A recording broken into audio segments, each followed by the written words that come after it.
Hoy salía una noticia diciendo no hay ninguna universidad española entre las 200 primeras. Claro, es decir, yo compararía, es decir, Harvard tiene un presupuesto cercano a los 20.000 millones de dólares. Cambridge está en torno a los 9.000. La Universidad de Castilla-La Mancha está peleando por tener 120 millones.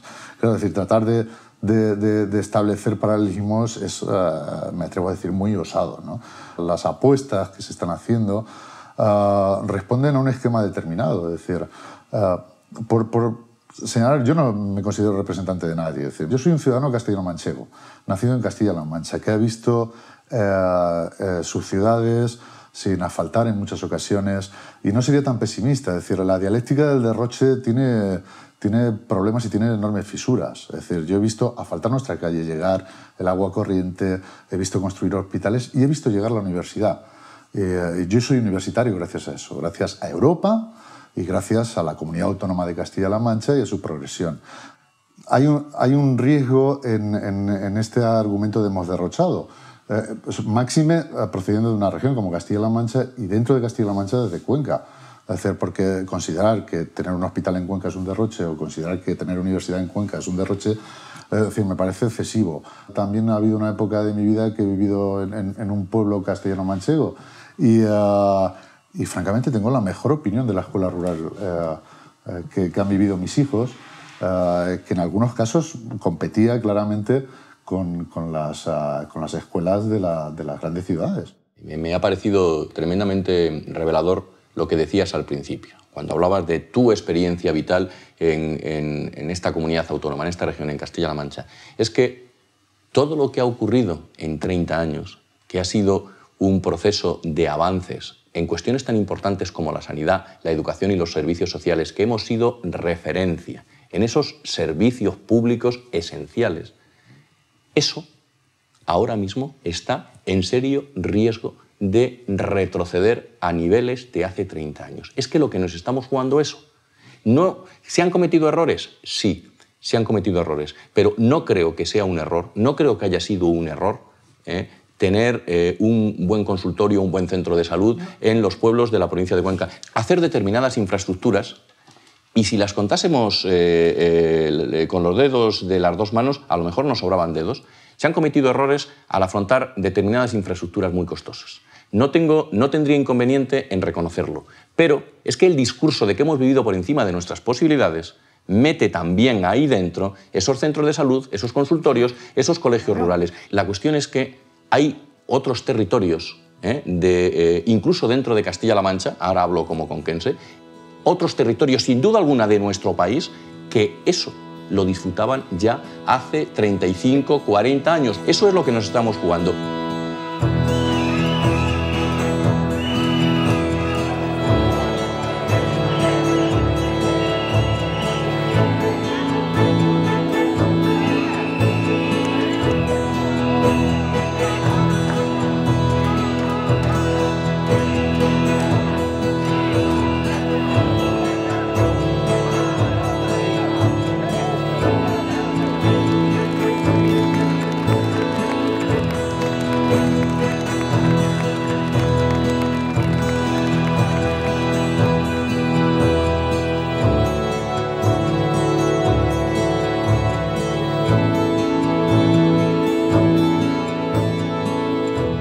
En breve, el Gobierno de Castilla-La Mancha cerrará los servicios de urgencias de más de 20 municipios en toda la región, 5 de ellos en la provincia de Cuenca. Yo llevo trabajando 33 años en atención primaria y yo recuerdo que cuando llegué al primer pueblo donde yo trabajé, nosotros llevábamos jeringas de cristal. Era un consultorio con 4 cosas allí, con las gasas que las abrías de un bote, en el momento que abrías el bote aquello dejaba de estar estéril. En fin, era todo muy primitivo, ¿no? Tú te limitabas a curar, a pinchar. Poco a poco la filosofía fue cambiando y se empezó a invertir en prevención. Todo eso se fue mejorando y llegamos a lo que teníamos, que era la universalidad de la atención. Yo creo que eso fue de los mayores avances que hemos podido tener en todo lo relacionado con la sanidad. Otra cosa que yo pienso que ha sido bastante llamativa es cómo están los edificios, ¿no? Lo que son los consultorios locales, los centros de salud. El cambio ha sido abismal. Hemos pasado a tener consultorios y centros de salud muy bien dotados, tanto de material, de cualquier tipo, tanto como para la labor diaria como para las urgencias. Y como profesional, los profesionales del SESCAN estamos muy bien formados. Otro de los grandes avances yo creo que ha sido fundamental la informatización de las historias clínicas. Hace unos años en los consejos interterritoriales de salud pues llegaba el de Castilla y León o el de Valencia o el de tal consejero y decía, nosotros tenemos informatizados el 20% de las historias clínicas, como un gran logro. Y es que el consejero de Sanidad podía decir, el de Castilla-La Mancha podía decir, nosotros tenemos el 100%. Yo voy a hacerme una radiografía al Hospital Virgen de la Luz y en lo que tardo en llegar del hospital a mi centro de salud, mi médico ya puede ver esa radiografía. En ese momento la puede ver en el ordenador y lo que a muchos nos está preocupando es que a esos avances se les haya llamado derroche. Eso no es derroche, eso ha sido invertir en salud. Y yo creo que casi todos los que trabajamos en salud lo vemos de esa manera, como una inversión, no como un dispendio ni un derroche. Yo creo que era absolutamente necesario. Este centro de salud de Villalba del Rey pertenece en 6 pueblos: Villalba, Cañaveruelas, Alcujate, Tinajas, Portalrubí y Gascueña. Este centro de salud pues, lleva inaugurado 1 año y medio. Nos lo han construido pues, con unas esperanzas del pueblo, que somos un medio rural donde la población que hay es muy mayor, la mayoría de las personas son muy mayores, no tienen medios de transporte para poderse trasladar en caso de una urgencia y pues no queremos que nos quiten las urgencias. Si ahora hay una urgencia a las 3 de la mañana, por ejemplo, un mayor no se puede trasladar y queremos que tenga un médico que le pueda atender. Somos una zona básica de salud especial. Atendemos aproximadamente a una población fija de 1.200 habitantes y en verano, en épocas vacacionales, pues mucho más. Y llevamos así pues a más de 15 años. La gente está muy conforme con los servicios que recibe y acepta muy mal o lleva muy mal, está muy sensibilizada con el tema de los recortes y el posible cierre del centro de salud desde las 20 hasta las 8 horas. Con estas alternativas que están proponiendo ahora, como la presidenta, la señora Cospedal, lo que quieren es que el medio rural se muera, porque aquí no va a querer nadie venir a vivir si no tiene unos servicios mínimos. Nuestra Constitución dice que tenemos derecho a un Estado social y que ese Estado social nos tiene al medio rural que compensar por las deficiencias que tenemos. ¿Y de qué manera nos compensa? Cerrándonos los pocos servicios que tenemos, como son los médicos, los colegios con menos maestros.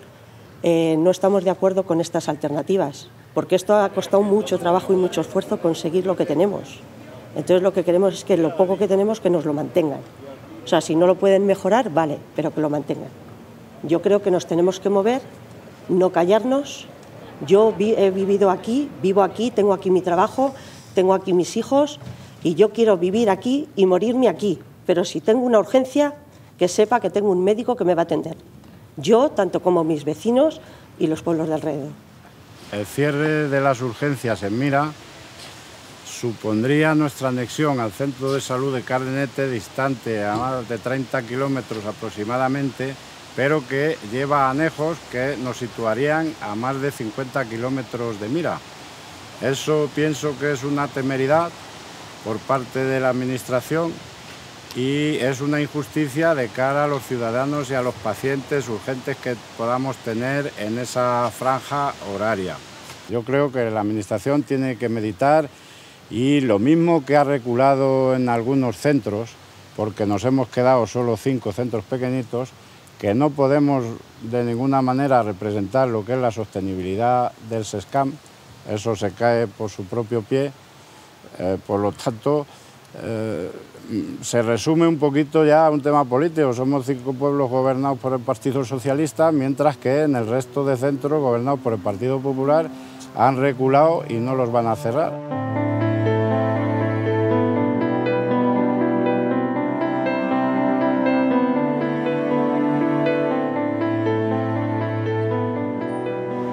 año 2001 una reivindicación popular de los ciudadanos de esta comarca fue asumida por el anterior gobierno de la Junta de Comunidades de Castilla-La Mancha. Esta reivindicación, que era de 35.000 habitantes, de 5 zonas básicas de salud, era la construcción de un centro de especialidades, diagnóstico y tratamiento.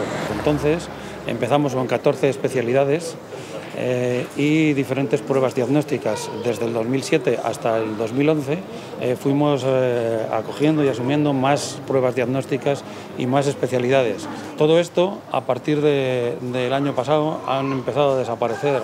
Nos quitan lo que es las urgencias de especializada, nos quitan la analítica seca y a partir de las 8 de la tarde nos quitan los rayos X. Por lo tanto, esas pruebas diagnósticas no se van a poder hacer y por lo tanto, estos que son muy importantes, sobre todo lo que es la analítica, pues no se va a poder diagnosticar a una persona que venga con algún cuadro sanitario un tanto grave. Nosotros queremos, como ciudadanos y como plataformas cívicas que se han llevado a cabo, que la vida de las personas no debe de calcularse con una calculadora en un despacho, y porque aquí se han salvado muchas vidas hasta el día de hoy, que no sabemos lo que puede pasar. Y es una pena, con todo lo que ha costado llegar a esta situación y el esfuerzo que nos ha costado pues a todos los españoles, porque al fin y al cabo la financiación principal del sistema sanitario, universal, gratuito, solidario, que tratan igual a un pobre que a un rico, lleguemos ahora en el siglo XXI y nos quedemos sin este servicio. La reivindicación cada vez está siendo más fuerte, la gente cada vez está más enfadada, porque en un principio se anunciaban las cosas, luego se retrocedía, se daba un paso atrás. Van a seguir las concentraciones, van a seguir las manifestaciones. Creemos que cada vez va a haber más gente y lo que no nos gustaría para nada a los ciudadanos es que se rasgara del todo la sociedad, ¿no?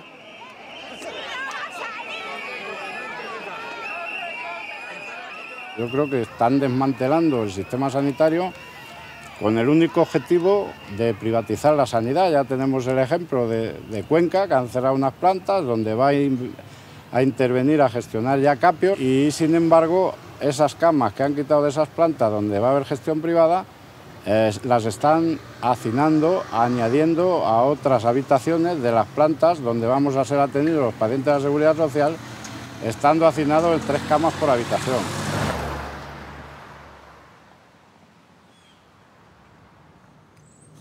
Hace un año, los ciudadanos de Cuenca y provincia y los profesionales del Hospital Virgen de la Luz, de este hospital, estábamos orgullosos de nuestro hospital. Un año después, no solo esa idea se ha desvanecido, sino que además vemos como el hospital, nuestro hospital, el que tenemos ahora, se está desmantelando poco a poco y sin tener en cuenta para nada la calidad de la asistencia al paciente ni a los profesionales. Solo se tiene en cuenta la cuestión económica. Hemos ido viendo cómo se ha cerrado la cama de hospitalización de medicina nuclear, se han cerrado 2 plantas de hospitalización, pues lo que ha generado que se produzcan ingresos a terceras camas en habitaciones que están preparadas solo para 2, lo que supone, pues además de la pérdida de la intimidad de los pacientes, además los profesionales no pueden realizar su trabajo en las condiciones adecuadas. Se ha reducido la actividad quirúrgica en un 50%, también la actividad en consultas de atención especializada, en algunas especialidades casi también al 50%. Esto supone pues, que la lista de espera ha aumentado desmesuradamente y lo que está claro es que no se puede hacer lo mismo, no se puede dar la misma calidad con menos recursos.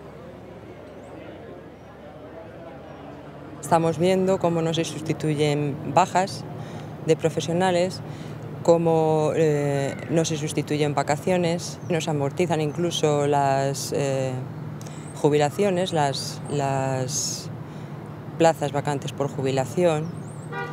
Vemos cómo se han suprimido guardias de algunas especialidades médicas como oncología, nefrología, neurofisiología. medicina nuclear o anatomía patológica. Además, se han empezado a producir despidos de profesionales y se ha anunciado la reducción de la plantilla del hospital hasta en un 10%, lo que supondría pues, el despido aproximadamente de 150 personas, ya que son 1.600 trabajadores los que estamos en el hospital. Vemos cómo la dirección no tiene para nada en cuenta ni a pacientes ni a profesionales para tomar decisiones, no cuenta con cada uno de los servicios para estas decisiones que pueden variar de un día para otro. Yo quiero reconocer el trabajo de todos los profesionales de todas las categorías, que a pesar del ambiente que esta política de recortes está creando, ellos realizan su trabajo con toda responsabilidad y pensando única y exclusivamente en el paciente. Nos pensábamos fundamentalmente en España que la democracia ya estaba hecha, que la habíamos hecho a imagen y semejanza del resto de Europa y que ya estaba conseguida, y no era verdad. Independientemente de otro tema que será a nivel global lo que ocurre en España, en Europa, pero en España en concreto. Para nada, o sea, no se había llegado al punto. Y sin embargo, ya, y ahí esto es una crítica al Partido Socialista o a los partidos más progresistas, cuando ya se empezaba en Europa a desmontar y en España no se había llegado todavía, ya nos acogemos a una serie de medidas ya no tan socialdemócratas, sino más neoliberales, porque ya nos empiezan a mandar los mercados. Y yo creo que ya a finales o sea, desde luego ya a partir del 2008 fundamentalmente, ya empieza a haber un malestar, porque no hemos terminado de consolidar. El gasto público en España es menor que en otros países europeos, igual que ocurre en los países del sur, en Italia o en Grecia, en Portugal. Y no nos habíamos llegado y ya nos creemos que estábamos, y sin embargo ya faltaba, con lo cual la crítica ya empieza antes. Las políticas económicas de los gobiernos de Zapatero no son unas políticas económicas especialmente socialdemócratas. Lo que sí ocurre es que lo que hace Zapatero y los gobiernos socialistas de Zapatero es dar un paso muy importante en lo que son los derechos individuales de las personas, que nos convertimos en un referente a nivel mundial. Lo que quiero decirte es que comparto, desde socialista, que lleva mucho tiempo militando en su partido, comparto esa opinión de que hemos sido blandos, vamos a decirlo así, con el neoliberalismo. Comparto esa crítica de que no hemos sido suficientemente socialdemócratas. Lo que no creo, sinceramente no lo creo, es que no haya diferencias, al revés, creo que hay muchas diferencias entre la derecha española, que es el Partido Popular, y el Partido Socialista Obrero Español. Esas diferencias se han visto siempre, y especialmente en estos momentos. Y en una región como Castilla-La Mancha, y en una provincia y una ciudad como Cuenca, es una diferencia tremenda.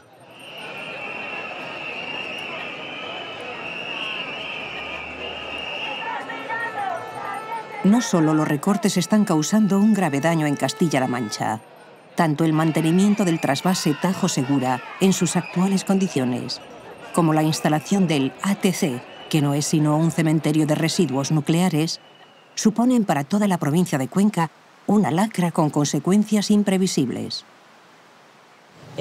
No es necesario un cementerio nuclear, un ATC centralizado. Y más en esta época de crisis. Yo creo que se ha jugado mucho con los datos, fue una decisión que se tomó efectivamente, pero se tomó de acuerdo a unos criterios que por supuesto no se han respetado. Primero, no está probado que la solución sea un cementerio nuclear centralizado, existe la posibilidad de crear ATIs en cada central nuclear, que además resultaría en esta época de crisis mucho más barato, no habría más comarcas nucleares como se está generando ahora en la provincia de Cuenca, y en segundo lugar además porque, como digo, se han saltado todos y cada uno de los criterios que se consensuaron en el Congreso de los Diputados, eligiéndose una zona para la que no se había preparado, para la que no había terrenos, unos terrenos que acabamos de saber que han sido comprados y que ni siquiera estaban en ese informe previo que tuvo que ser estudiado por Enresa.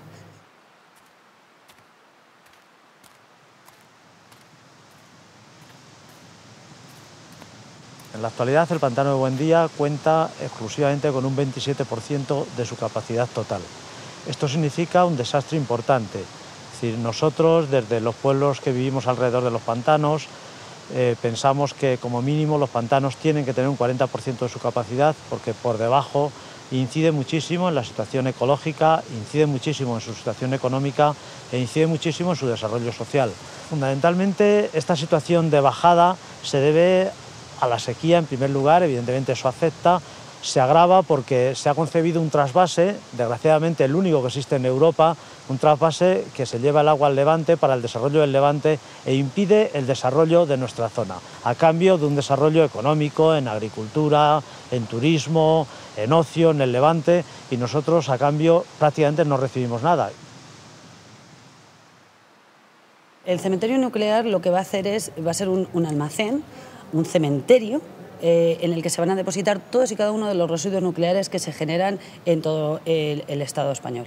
Se ha jugado ante la opinión pública diciendo que efectivamente hay que recuperar aquellos que se tienen depositados en Francia, que son una cantidad mínima y que además están en régimen de alquiler, es decir, es una fianza que cuando vuelvan a España se recuperará ese dinero. Por tanto, las centrales nucleares, a pesar de que este gobierno, el actual gobierno, apuesta por impedir que se cierren, es decir, por aumentar la vida de las centrales nucleares, tienen una vida útil que tiene una fecha de caducidad. A la larga, Cuenca será el único territorio nuclear del Estado español. Eso va a hacer, primero, que nos convirtamos en un objetivo prioritario a todos los niveles de seguridad, y no solo de seguridad nuclear, me refiero de seguridad nacional, y además que no podamos desarrollar otro tipo de proyectos que son incompatibles absolutamente con la inversión, con la energía nuclear. Es decir, en España ya tenemos un ejemplo, que es el almacén centralizado de residuos de baja intensidad que existe en El Cabril, en Córdoba. Durante todos estos años la bajada de población ha sido espectacular. La curva de población es descendente y no se ha generado puestos de trabajo, sino todo lo contrario, porque además, como digo, el ATC, este gran ATC de cementerio nuclear que están vendiendo como la solución a todos los problemas de la comarca, va a generar como mucho 50 puestos de trabajo, todos y cada uno de ellos especializados, excepto el jardinero y el que de la puerta, que serán de la comarca y poco más, y no vivirán ni siquiera en la comarca. En esta zona fundamentalmente nos vemos afectados 11 pueblos, pero en la zona de Cuenca, y 11 pueblos en la zona de Guadalajara. Fundamentalmente afectados en la zona de Cuenca nos vemos Castejón, Canalejas, Alcoujate, Cañaveruelas y Villalba del Rey, fundamentalmente, menos Huete, y luego también muy afectado Valle de Altomira y Buendía. Buendía, que está en la presa, también se ve tremendamente afectado. Esta situación incide muchísimo en el desarrollo económico y social, incide muchísimo en la bajada de turismo en verano, se nota que los pueblos tienen muchísima menos gente cuando el pantano está más bajo. Además, el pantano tiene una incidencia ecológica muy alta en la flora y en la fauna. De hecho, se producen mortandades de peces cada cierto tiempo cuando el pantano está en un proceso de bajada, cuando se está trasvasando agua y se produce la bajada brusca del nivel de agua, se producen mortandades que son además mortandades como si fuese una pandemia que se produce en todos los márgenes del pantano cada cierto tiempo. Durante muchos años esta comarca ha intentado sobrevivir a base de sus propios recursos. Somos una importante comarca vinícola, también la industria ganadera, la quesera, ha sido punta de lanza para el desarrollo de esta comarca, pero sobre todo ha sido en lo turístico donde más inversiones se han derivado. Por tanto, sí era una forma de desarrollarse la que nosotros, entre todos, habíamos escogido. Con el desarrollo también del castillo, con la rehabilitación, la colegiata, con muchas otras cosas de las que podemos vivir y que sí fijan población, no como el cementerio nuclear, que hace que esa población descienda. Ha sido un error tremendo y nosotros, desde luego, no podemos admitir que teniendo la materia prima que tenemos, que teniendo posibilidades de desarrollo, algo como el cementerio nuclear nos convierta en eso, en un cementerio. Para el resto de la región la situación de los pantanos es dramática. Para el resto de la región esto sería una reserva de agua para poder desarrollar económicamente, sobre todo en la agricultura y la ganadería, Castilla-La Mancha, y tiene una situación dramática también a nivel ecológico. Nos encontramos con una situación donde la vegetación no va a crecer, la vegetación va a estar totalmente aniquilada y se va a recuperar difícilmente todo el sistema ecológico en los márgenes del pantano, y se produce además una enorme erosión. Es decir, la erosión normal que produce el pantano se multiplica en estas zonas debido al descenso del agua.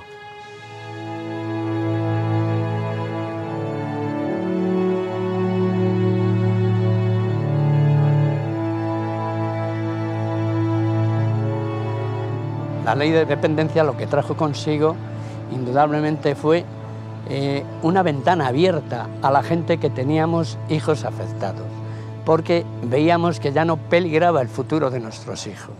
Pensábamos que aunque nosotros no estuviésemos, nuestros hijos serían atendidos socialmente como se merecen. La tendencia es a quitar subvenciones y que otra vez vuelva sobre las espaldas, digamos, económicas de los familiares todos los gastos que trae consigo el mantener un centro de día. Esto es realmente lo que ahora estamos viviendo. Yo en este caso soy una persona mayor, tengo un hijo de 43 años, indudablemente el Estado creo que tiene una obligación de atender a estas personas. Esa obligación el Estado se ha lavado las manos, no quiere saber nada, y nuestra situación ahora es desde luego muy preocupante. Esto afecta desde luego a la gente que está sola en los pequeños pueblos de las zonas rurales como Huete. Les afecta de una forma directa porque han quitado un servicio que lo llevaba Cáritas y tenía una serie de empleados que lo que repartía era comida, previo pago por supuesto del usuario. Le llevaban la comida y la cena por 3-4 euros, esa persona con su pequeña pensión iba defendiéndose. Eso también ha desaparecido aquí y lo ha quitado, para que quede bien claro, el gobierno actual de Castilla-La Mancha. Yo políticamente no soy de nadie, lo digo así de claro. Critico socialmente a todos el que hace algo contra la sociedad y sobre todo para las clases bajas. Este año el curso comienza con 10.000 alumnos más y 5.000 docentes menos. Además, desaparecerán en toda Castilla-La Mancha 67 escuelas unitarias, 29 de ellas en la provincia de Cuenca. Bueno, pues yo terminé magisterio en 2010 y algunos tuvimos suerte y pudimos trabajar durante pequeñas sustituciones de 3 meses, 1 mes, medias jornadas. Este año 2011-2012 es el último en el que tenemos esperanzas de trabajar. Con las nuevas ratios de alumnos por clase, vemos muy difícil que se nos vuelva a dar una plaza en la enseñanza pública. Entonces, las esperanzas que tenemos de trabajar con lo que hemos estudiado, de formarnos como profesionales de la enseñanza, están completamente acabadas. Yo terminé en el año 1990, hace ya pues 22 años, más o menos. Ese mismo año que terminé la carrera de Derecho empecé a trabajar.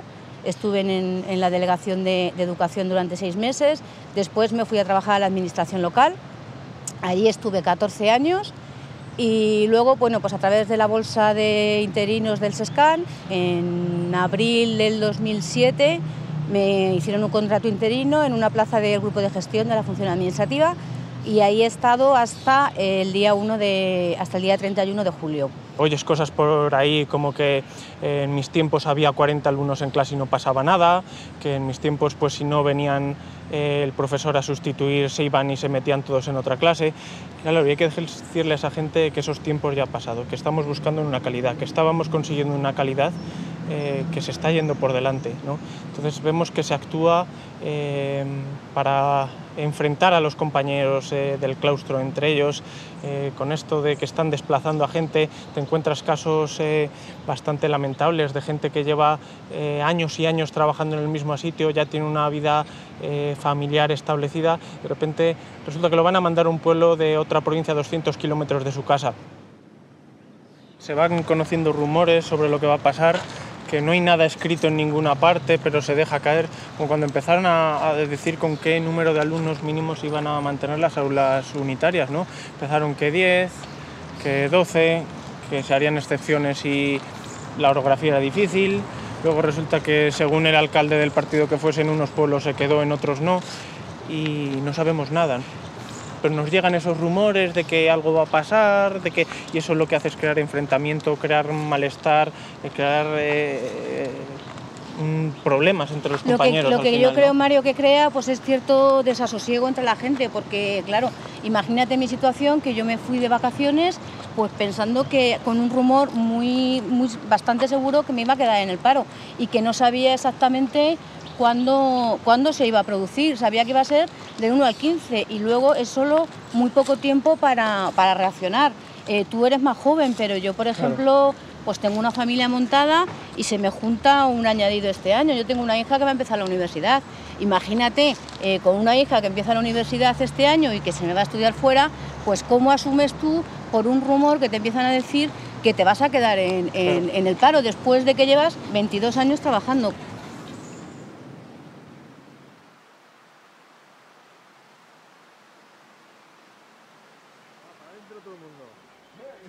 Tenemos en este pueblo 13 niños que están escolarizados y que se cierre la escuela teniendo 13 niños, no me parece justo, vamos, no es justo.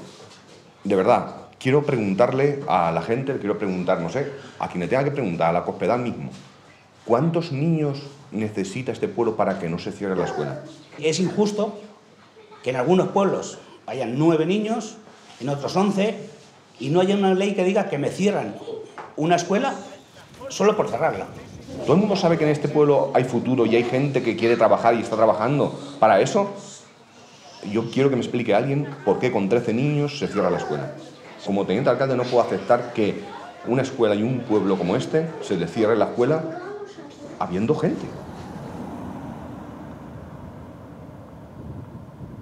Nosotros estamos buscando una respuesta porque la queremos para nuestros hijos.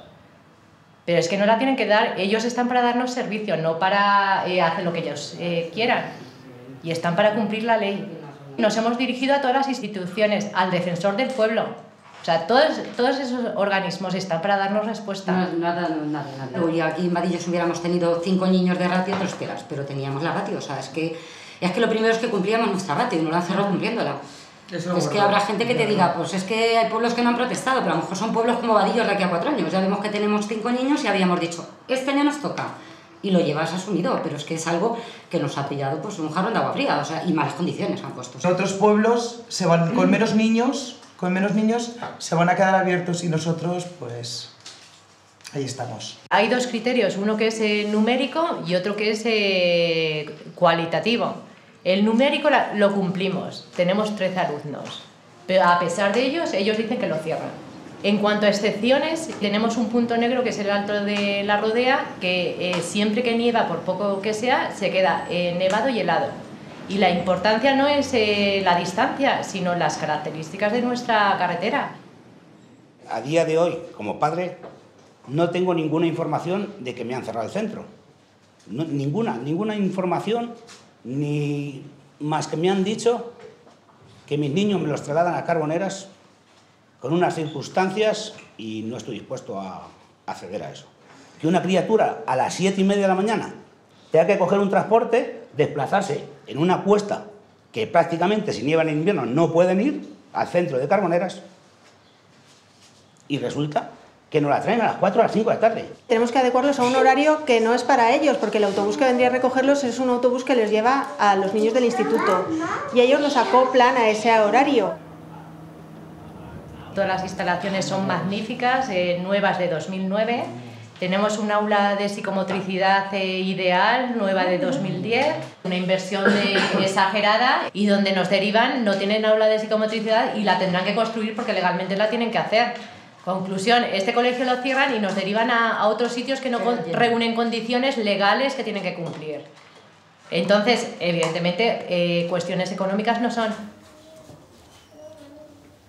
¿Qué diferencia les implica tener que estar pagándonos un transporte y un comedor con sus cuidadores correspondientes a mandar aquí un profesor, 2, más los que necesiten de apoyo, de los muchos que hay en paro en España? En euros, ¿cuánto significa? Porque aquí seguramente lo único que estamos hablando es de dinero, porque ni estamos pensando en el bienestar de los niños ni en la prosperidad del pueblo. Muchos profesores que los han, interinos por ejemplo, han quitado también el apoyo infantil. Entonces, donde vayamos, vamos a ir más número de niños en un aula pero menos ayuda que había. Entonces, ya que te mueven de tu casa, por lo menos que pongan unas condiciones dignas de educación. O que el cierre de un colegio influye también, no solo en los padres, es que influye en todo, en las tiendas, en los negocios, en la vida del pueblo. Es que si no hay colegio, la gente huye de aquí. ¿Quién va a venirse a un pueblo a vivir que no hay colegio? Tú en un pueblo es que nos obligan a que vivimos a 30 kilómetros de Cuenca, a irnos de aquí, personas jóvenes, irnos a Cuenca, porque allí tenemos servicios, aquí no. En vez de ir los pueblos para arriba, están diciéndonos que, bueno, que es un despoblamiento lo que van a hacer con nosotros. Yo creo que nadie está de acuerdo, y de hecho el propio Partido Popular por lo menos públicamente lo señala, que está tomando medidas dolorosas, que no son de gusto, etc. Es decir, alternativas, porque claro, es decir, si solo se trata de criticar, esto es muy fácil, es decir, nadie está de acuerdo con lo que está pasando, pero alternativas. Y en esta dirección, la conjura del futuro, es decir, si todos estamos dispuestos a hacer un esfuerzo, como decía antes, si la sociedad está demostrando que tiene capacidad para esforzarse, ¿hacia dónde? Yo creo que de las pocas posibilidades que puede haber para cambiar la situación, ya no solamente a nivel local o a nivel regional, a nivel nacional, incluso a nivel europeo, es la movilización.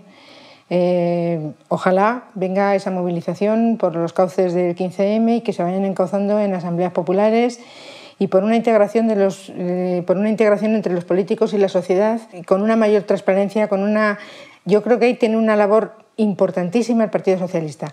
¿Cómo? Recuperando sus raíces de izquierdas, pero recuperándolas en serio, integrándose, compartiendo, pero implicándose directamente en mantener una política social, en defender o en recuperar una política social. A mí lo que me da mucho miedo es que ante semejante situación en la que estamos sea un caldo de cultivo para los extremismos. Y no solamente para los extremismos de izquierdas, sino fundamentalmente para los extremismos de derechas. España debería hacer un planteamiento como país con todas las fuerzas políticas, con los agentes sociales, patronal y sindicatos, con todas las instituciones, comunidades autónomas, también ayuntamientos, debería hacer un planteamiento común ante la Unión Europea, que simplificando mucho sería: tenemos que adaptarnos a la nueva situación, tenemos menos dinero para mantener nuestros servicios públicos, pero la adecuación a esa circunstancia la tenemos que hacer de manera gradual para no hipotecar el futuro. Y al mismo tiempo que le decimos esto a la Unión Europea, le tenemos que decir que tenemos un plan y que vamos a hacer un esfuerzo ímprobo, porque va a ser un esfuerzo ímprobo, para ser un país más competitivo. ¿Qué debería hacer, en mi opinión, el Partido Socialista Obrero Español dentro de esa estrategia conjunta a nivel nacional, a nivel de país? Lo que tendría que hacer es, al sentarse en esa mesa, decir que estamos dispuestos a llegar a un acuerdo por el bien de nuestro país, pero que hay determinadas líneas rojas que no se pueden cruzar. Y algunas de ellas ya se han cruzado y habría que, en este caso, desandar el mal camino. A nivel de partido tiene que cambiar, tiene que ser un partido más abierto, más adecuado a cómo funciona ahora la gente en la sociedad. Se nos hace mucha crítica de que estamos cerrados, de que somos un grupo muy reducido de gente, que nos elegimos a nosotros mismos. Mucho de esto es verdad. Es decir, los partidos políticos tienen una estructura, yo creo que en toda Europa, casi decimonónica. Pero ahora yo creo que es más importante que haya unos partidos políticos transparentes, abiertos, elásticos. Es mucho más importante eso que el concepto tradicional de partidos políticos fuertes. Porque eso que pudo ser la fuerza de los partidos políticos hace unos años ahora es su debilidad. El reto que tenemos los políticos, las personas que nos dedicamos a la política, es algo muy sencillo, y es que la gente vea que más allá de nuestras equivocaciones, de nuestros aciertos, de nuestra ideología, que más allá de eso estamos en política para servir a los ciudadanos. No tiene otro sentido la política, no tiene otro sentido la política. Y eso ahora no se percibe así. Pero permitidme que también os diga que hay muchos políticos que sí están haciendo eso. Lo que ocurre es que la imagen del político que se traslada a la sociedad siempre es la del mal político, nunca la del buen político. Yo conozco mucha gente en muchos pueblos de la provincia de Cuenca que se dedica a trabajar por su pueblo sin recibir ni un euro a cambio, incluso poniendo dinero de su bolsillo, quitándole tiempo a su familia y que lo único que quiere es que las cosas en su pueblo vayan a mejor. Ese es el ejemplo que hay que seguir.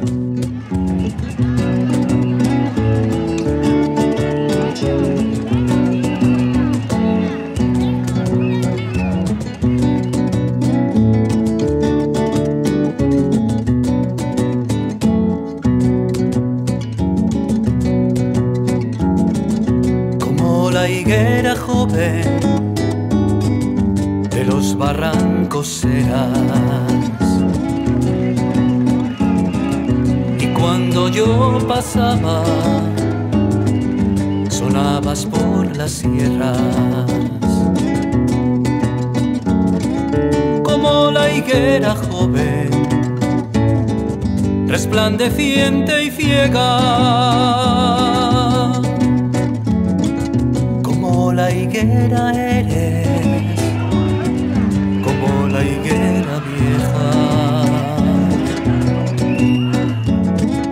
y paso y me saludan silencio y hojas secas. Como la higuera eres, que el rayo envejeciera. Como la higuera eres, que el rayo envejeciera.